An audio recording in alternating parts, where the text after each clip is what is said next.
Parshas Bai, we're told right at the beginning of the parasha, L'man tesaper ba'aznei bincha. Welcome, Aisha.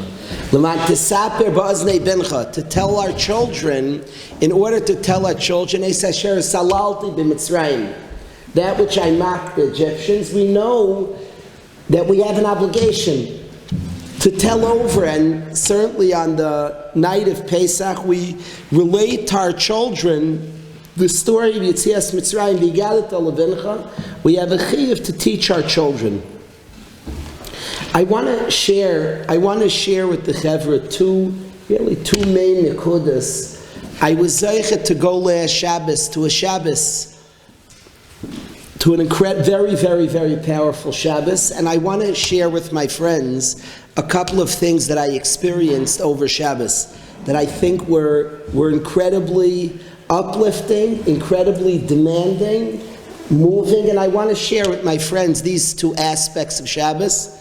It happens to be the Parsha Satar we're talking about, L'man tesaper ba'aznei bincha, the achrayus, the responsibility to pass to our children that which we saw, that which we were impacted by Yetzias Mitzrayim. So it's amazing, it's quite fitting to share this.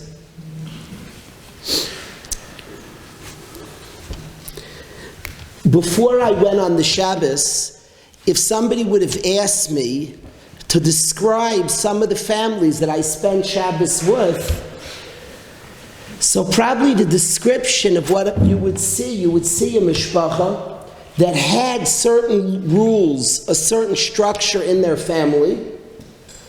Maybe it's a family, all different types of family structures, and rightfully rules in the family, rules in the home that make sense. They have a child that's struggling, and they have to bend the rule that they don't want to bend. They have to make certain allowances, and this, a Rav will paskin, they'll ask a Rosh Hashiva, they'll ask an Adam Gadol, and you'll see kulas, leniencies that all of a sudden come into a household that for many years had a certain stringency. A child is struggling, and then a leniency comes to the house. And from far, we would see like a certain tragedy, that the people had to bend something that was dear and important to them, some culture. If it's a mishpacha, that all different things, we could use our imagination. All of us could use our imagination, and that's what I would see from far.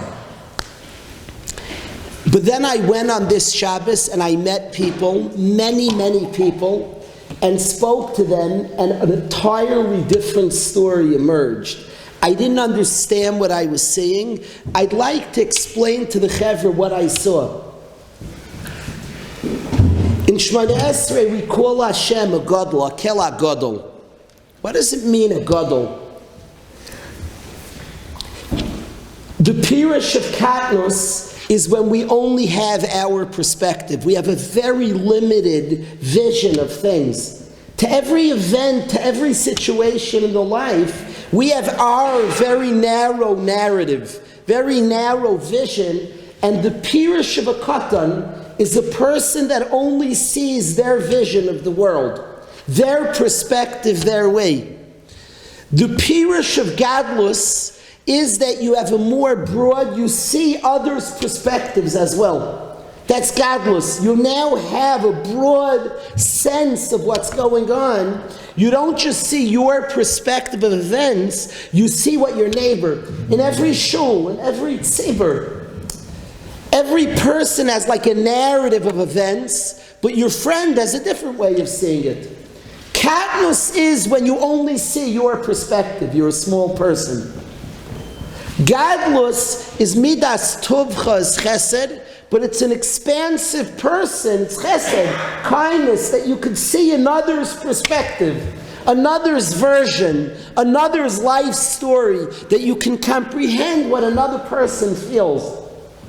Hashem is not a gadol, he's the gadol, hakel gadol. Hashem is the spitz of gadlus, because Hashem comprehends your version and your narrative and my narrative. That's the spitz of gadlus. That Hashem thinks and understands all of our perspective. When we are gedolim, when we have the midah of gadlus, when we're doimet to Hashem and become more godly, we see another person's perspective. And what I saw over Shabbos, speaking to people for hours and hours and hours, came out through the night, and speaking to people just all day and all night, I saw gedolim, I saw big people. If an external, you have a mishpacha that has a child suffering, and spoken to gedolim and tzaddikim, and for different reasons, they bring something into the home that they wouldn't have ever had, the external version is nebuch. They had to change family culture, and certainly to bring something to the house you don't want to bring, there's room to be sad about it. But the story from much closer is people becoming gedolim. I saw it. I saw people seeing another person's version, another person's needs, expanding. I saw expansiveness, I saw godliness, gadlus. I saw people becoming really big people, seeing others' perspective, doing something that everything to me, like, I would never see this, I would never expect this, I never would think to do this, but there's another person. And I have to see their needs, their understanding, their journey, and find something different for this person's journey. I saw people become big. It's demanding, it's overwhelming. Gadlus is very overwhelming. To ask somebody to really understand and to see and to feel what another person is going through, and it's different than yours, and to tune into that, to lean into that. It's hard enough to lean into our own stories. To lean into somebody else's story in a sensitive, in a nuanced way, to emotionally lean into somebody is extremely, extremely difficult. That takes gadlus. It takes tremendous gadlus. We have spoken before in Staka, Asher Yechsar Loi, that you have to give the ani what the ani is lacking. We've spoken about like in some way that I myself don't have it. How can I want it for him? There's something so much deeper that I can lean into what they need, Asher Yechsar Loi, that I'm like sensitive, not how I would see it. Not how I would want it, not how I'm experiencing it, but how the other person's experienced. There's tremendous gadlus to lean in like that.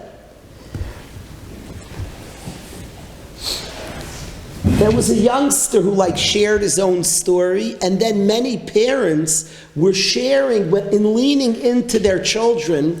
It's described like a profound loneliness to a youngster. Every person has a certain loneliness. And what salvages the loneliness is when dad and mom get me, they understand me. They really understand what's going on by me. I remember years ago, a bacher was I said over this story, I think like I didn't know myself what I was seeing, and I'm understanding it more.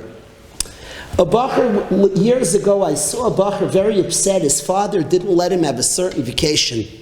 And he was very, very upset at his dad. And I was very upset at the bacher. Oh, you're such a spoiled brat? What's wrong with you? I was like close to the guy. You're mad at dad? You have an entitlement to go on that vacation? I was very upset at the bacher. I was like, what's wrong with you? But the problem was that he was a good person. So where is it? We talked and talked and talked. It turned out he couldn't articulate at first. People have something, can't even always, they can't say it. Youngsters, a chiddush, can't articulate. We spoke for a while. It didn't bother him. He said, my father said, no, I'm not entitled to $1. I'm entitled to a vacation. Finally he expressed, I don't mind, he said no. He said to me, in mittens, man.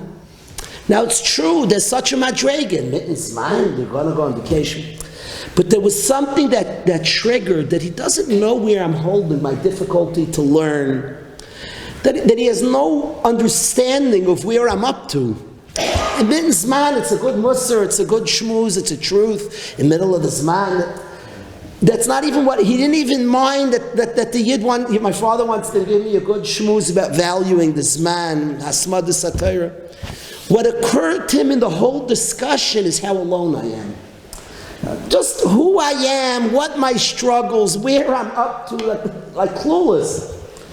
And a person wants somebody in a nuanced way to lean in, to really get where I'm up to, what's happening. I'll hear all the mittensman shmuzim, a big shmuz on asmada and chiyus and everything else.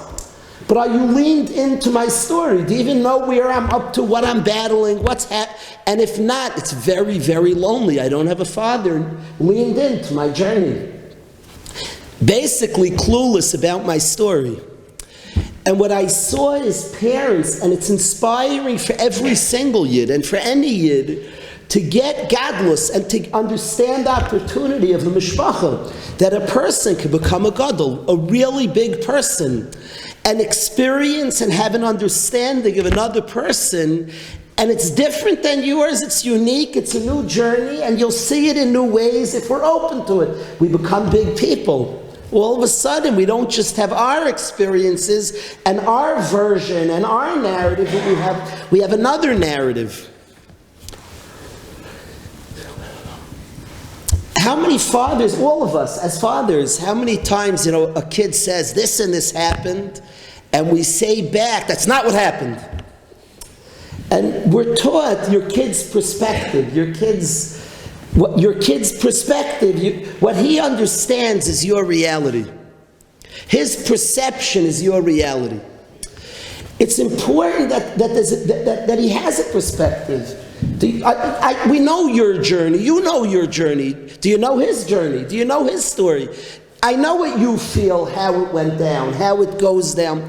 In every speech, it's important when you give a shir, you say a shir, you know what you said, do you know what he heard? And we'd be surprised how often you said this and he heard that. It wasn't the same. And gadlus is to know what the other person's experiencing, not what you, but I was just trying, it's good, you had a perspective, that's good. That's katnus, you have an perspective, say that there's one perspective, that's complete katnus. When you only are willing to hear how you experience, how it looks like to you, that's katnus. And gadlus is when we can incorporate midas chesed, when we see other people and others experience how others experience, that is gadlus.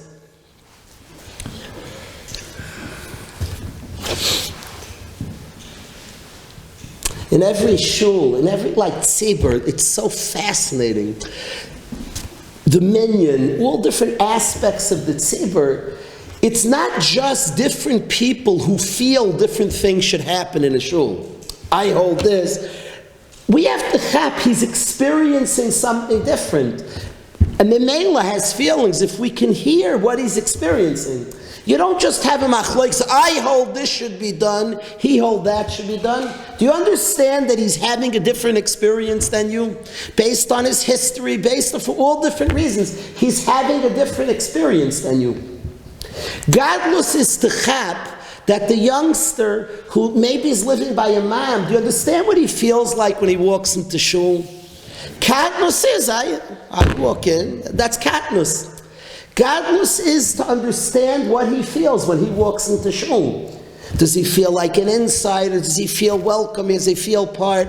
Gadlus is to incorporate and really try to, it's difficult for us all because we have our version and our version is what we see so clearly and dominates and doesn't always allow to say there's another experience right in front of us. And gadlus is the willingness to see another experience. I feel like Shabbos, it overwhelmed me. I still haven't recovered. It overwhelmed me, the possibility of gadlus.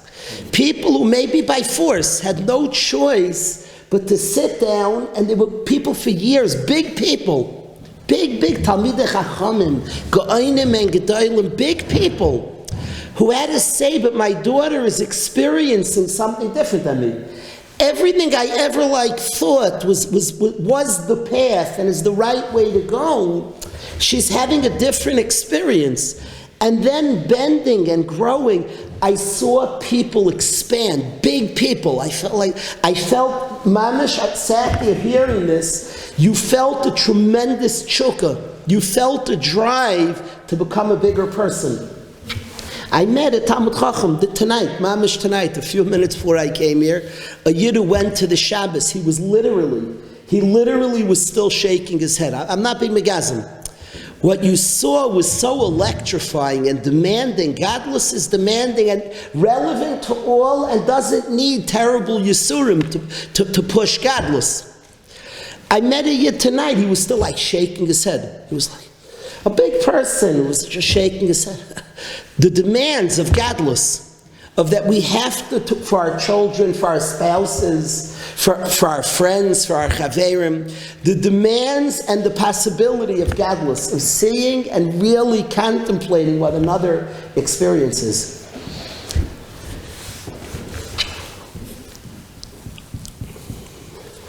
I want to say a second point that I thought a lot about over Shabbos that I want to share with everybody here.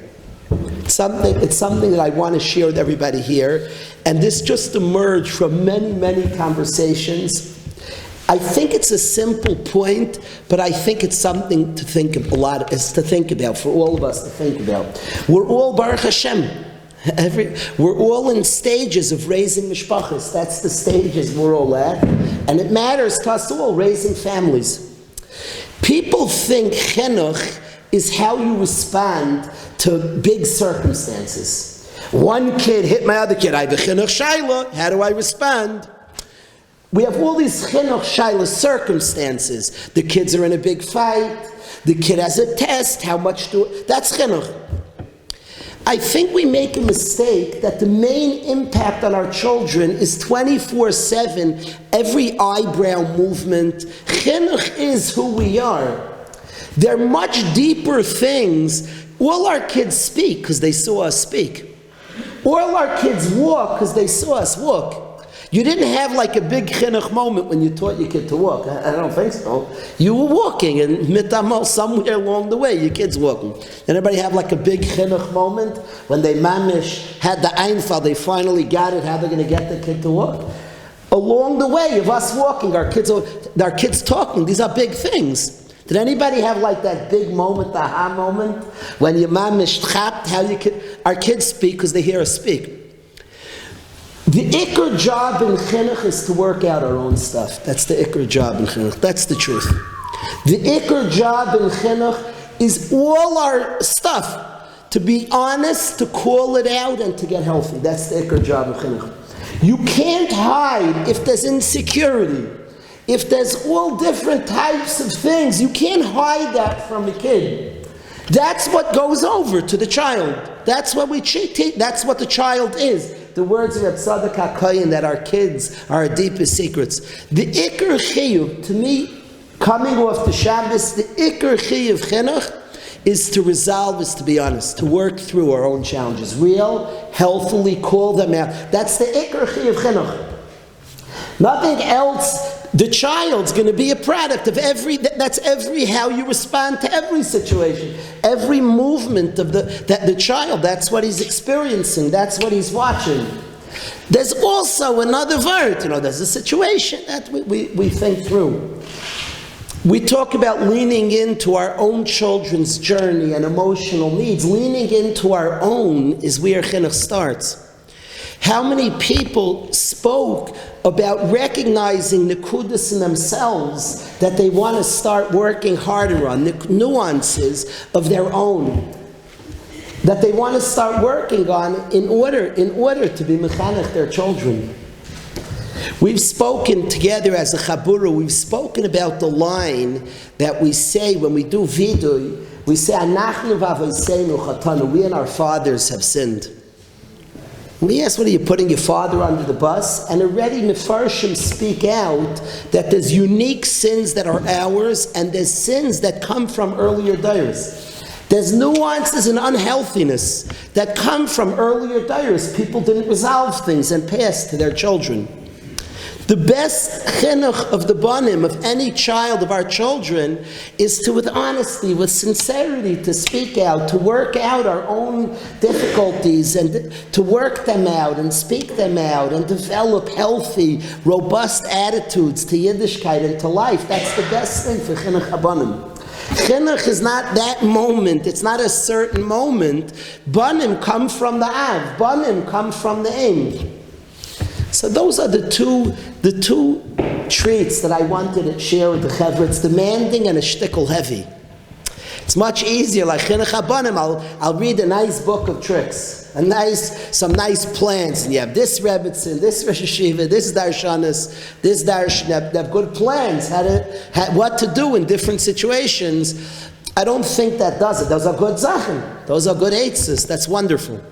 But I think a person, Alain, with honesty, with sincerity, developing their own lifestyle, their own avodas Hashem, their own healthy way of living, leaning into our own story in a beautiful, meaningful, honest way. We talk about leaning into the emotional nuances of our children. The step one is our own self. Step one, our own self, and it's never too late. It's not. I want to say, I have a very close friend, a beautiful person, and he had asked me about chinuch on his child. And for a long time, I was very overwhelmed. I was thinking. I was mamish thinking the sugya, and finally I sat him down. We had a conversation. We sat down together, and I said, I took very seriously what you're telling me, and I've been thinking a lot. And let's talk about you. I need to talk about, you're talking about your child. He just has what's in you, and we spoke about a prat of a chaver, of something that he needs to work out. The diyan is not in the child. A nekuda that he'll be healthier, he'll be more self-aware, and he'll be more attuned to. And we've seen it at all stages. The best thing for our children, the best thing for chinuch habanim is ourselves, with more chaos, with more happiness, it's the best thing for our banim. The Olam knows that I love these words in Kiddush, that we say, V'shamru b'nei Yisrael as Shabbos. How should Yidden keep Shabbos? Las Shabbos d'oraisa. Keep Shabbos in such a manner that causes Shabbos to be kept, like Kimat Pashup Shat in the Pasuk. V'shamru b'nei Yisrael as Shabbos. You know in what manner we should keep Shabbos, such a beautiful Shabbos, with a simcha, with a happiness, with a yishuv adas, that it causes Las Shabbos d'oraisa, that it causes the generations to keep Shabbos. That is the oif in how somebody should keep Shabbos. So I wanted to share these two. I feel like we were away together. We weren't together last week, and I picked up two things that we've studied before, but I saw it in a different way, and I wanted to share with my friends. I wanted to share both things that was certainly shaykh to. All of us have a sense of how important chinuch habanim is to us. Somebody asked the question about what to do with the tsar, this tremendous tsar of their children struggles, what to do with the tsar. And there's different answers. Hashem, the Rebbeinu Shalom, wants us to grow and wants us to go places. One of the things that I saw in the tsar is our tremendous bikush for avodas Hashem. In people sensing, for somehow it expresses in our children, our want in such a pure way for our children to serve Hashem. And our want is very deeply because it's right, avodas Hashem. That which is deeply important, we sense we want for our children, that's a very important place. You're touching our tshuka for Ratzon Hashem, for avodas Hashem. I shared with the Chevra at the Ne'ilas HaChag on Sukkot, I shared a story with Rabbi Yisrael Salanter that I want to remind the Chevra. And when we touch it, when we have a bikush for our children, to them to be b'nei Torah is even in tsar, when sometimes it's somewhat lacking, and we touch that tsar of I wish they were serving Hashem more, you have a tremendous tshuka for avodas Hashem. That's a very important tsar. And you could actually turn that into something joyous, into something passionate, into an avodas Hashem. So we want avodas Hashem. Rabbi Yisrael Salanter was dancing with his Talmidim Simchas Torah. It was wild. They were dancing Simchas Torah. It was something spectacular. In the middle of that kafas, Rabbi Yisrael's not there. They're mitten hakafas stuff. It's geschmack. Yisrael, the Rebbe hakafas with the Rebbe is, we have hakafas in this shul, it's other word, Aaron runs, it's beautiful. Here they're dancing with Rebbe Yisrael, it's like delightful, it's magical. And mitamol, Rebbe Yisrael's not there. So Talmidim are curious, it was like funny, he was dancing 1 second, so they're going crazy, so he's not there. Somebody looks around, they find him in another spot in the building, and he's crying. Rabbi Yisrael Salanter on Yom Tov, on Simchas Torah, Ach Sameach, Rabbi Yisrael's crying. Now the Talmidim didn't feel to go up to him. Talmidim, they didn't feel. The Rebbe, he was sitting there, they didn't feel. There was one Yid there who was a Talmud Chaver, Rabbi Yisrael. He was a friend of Rabbi Yisrael, also a Talmud. He didn't have the same aim as the Rabbi, so he went up to Rabbi Yisrael. He said, Rabbi Yisrael, Simchas Torah, Hakafas, Levain, you're crying. So Rabbi Yisrael felt to answer this Chaver, and he said to the Chaver that I was dancing and excited, but then I started getting tzar. My own Rabbi Yisrael, the great Rabbi Yisrael, said, am I so consistent with this Abbas HaTorah? And it started being ma'ira, some of his flaws. I'm dancing, I'm jumping around, freilich with the Torah. Rabbi Yisrael, the Heilige Rabbi Yisrael, he started and he asked some questions on himself, and he said the contradictions, and it brought out a tremendous sorrow. He started crying. He told the Chaver some of the contradictory feelings, the Chaver burst out crying. Rabbi Yisrael was being authentic and serious, and the Chaver was like tremendous sorrow, like hid him his own inconsistencies. He started like crying too. Now the Talmidim, the Chaver, they're not afraid to ask. They say, Rabbi Yid, now Rabbi Yisrael is crying. So the Chaver told the Talmidim, and they started crying also. And Rabbi Yisrael and his Talmidim are all said that they're mamish sabrachim. Rabbi Yisrael stands up like a tiger, and he says, Rabbi say, we all got in touch with the chukka. We're all sad about epis, achasarim. Get back to the dance floor, stronger, harder, better than before. We have what to dance weiter on. If we're all touching a place of chukka, of a certain sad feeling of a lack, and we care about that, and I'm crying, he's crying, and you're crying.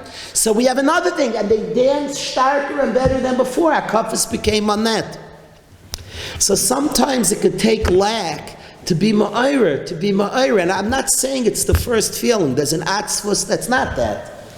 But if you can move from the atzvus, a person has a son, a daughter, Rachmana litzlan, lo yaleinu, somebody has a child struggling, there could be an atzvus. And I'm saying, but where's the shayrish of the atzvus? Because I so badly want them to be, say it again, Nachmo, because not the neighbors, I'm not talking about shallow stuff.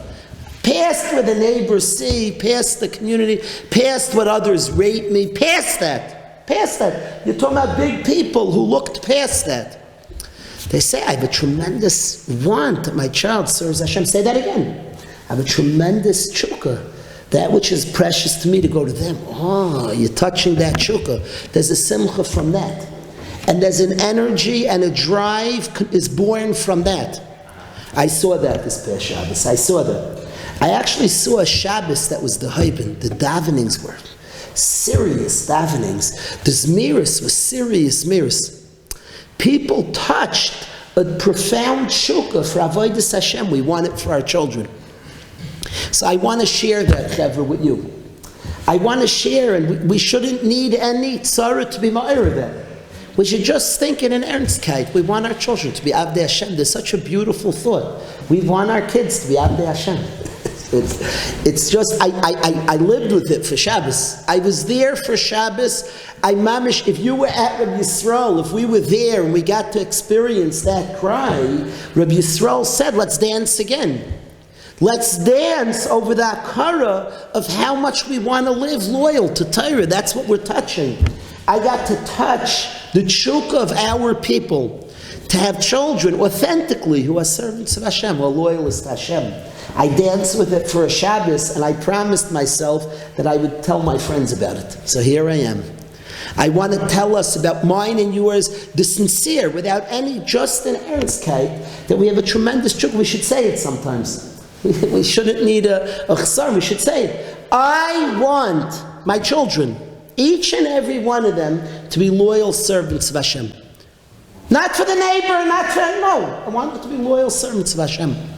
Loyalists, sincere, authentically, serve their Rebbeinu because it's important to me, it's precious to me. Towards that, so what am I going to do towards that? First of all, I want to be involved in chinuch abanim, in an ernst chinuch. The first step in ernst chinuch, I want to be a sincere, authentic, healthy loyalist to Hashem. That's step one. I'll be a healthy loyalist. Every interaction will be different. So I want to be a healthy, sincere loyalist to Hashem. And then I want to lean into them, be a godel. Lean into them, lean into their story. We have to, with our own children, what do our children want? All of our children. Nuanced emotional support. I say those words, nuanced emotional support. Lean in, stark, with understanding. Not defensively, not because it's a world, rabbis say, the world has not gone insane.